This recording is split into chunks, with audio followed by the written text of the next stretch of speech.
Hello everyone. Today we are going to present our ECCV work, Learning Dual-Level Deformable Implicit Representation for Real-World Scale Arbitrary Super-Resolution. Real-world scale arbitrary super-resolution is a new task in the field of super-resolution. The motivation for proposing this task is to simulate continuous optical zoom of a high-end DSLR camera by using only one model.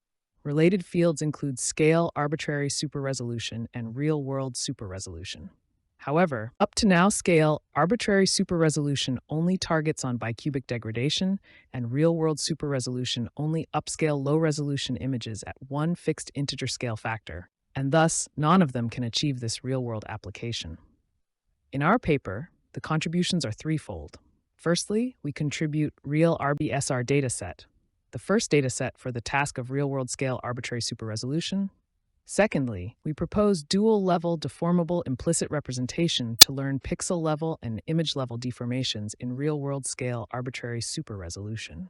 Finally, our DDIR model achieves state-of-the-art performance on real RBSR and real SR benchmarks.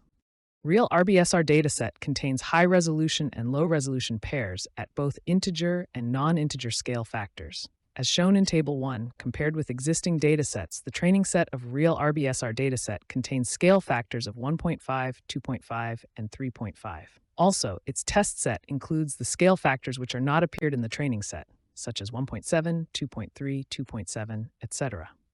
However, it is difficult to get the focal length for various scale factors because the relation between the focal length and the scale factor is nonlinear. To overcome this problem, we use a checkerboard to calibrate the focal lengths for the desired scale factors, like the one shown in Figure 1. We analyze difference between synthetic and real-world degradations before designing our model. Compared with synthetic degradations, we suggest real-world degradation kernels introduce pixel-level and image-level deformations. Specifically, pixel-level deformation is caused by spatially variant and content-dependent degradations at the pixel level, and image-level deformation comes from photometric variation like luminance and color. To validate them, we compute the subtraction between the high-resolution and bicubic upscaled low-resolution inputs. In Figure B and C, we can see spatially variant color mismatches only exist in the real-world case. Also, Figure D shows a luminance shift between high-resolution and low-resolution images in the color histogram. The figure below shows the pipeline of our DDIR model. It consists of two branches, which are super-resolution branch and deformation branch. The deformation branch is designed to learn the deformation field, which is defined as the difference between the high-resolution and the bicubic upscaled low-resolution inputs, to solve the aforementioned pixel-level deformation. Also, we propose appearance embedding, which is taken as the spatial average pooling of the features from the encoder to learn photometric variation and solve image-level deformation.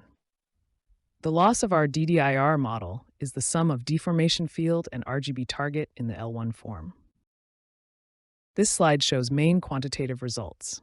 To sum up, our DDIR model achieves the highest PSNR results at all scale factors on both backbones in both datasets. Here, we carry out cross-dataset testing, where models are trained on our real RBSR dataset but test on real SR dataset.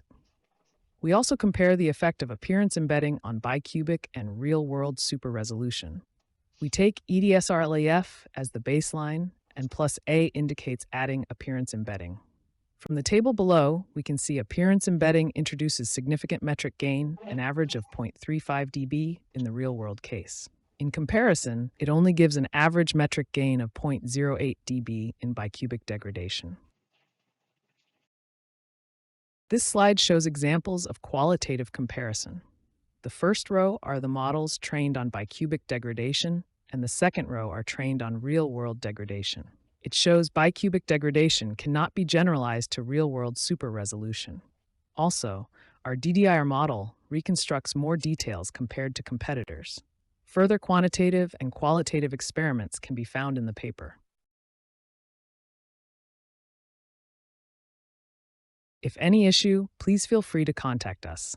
Thanks for your attention.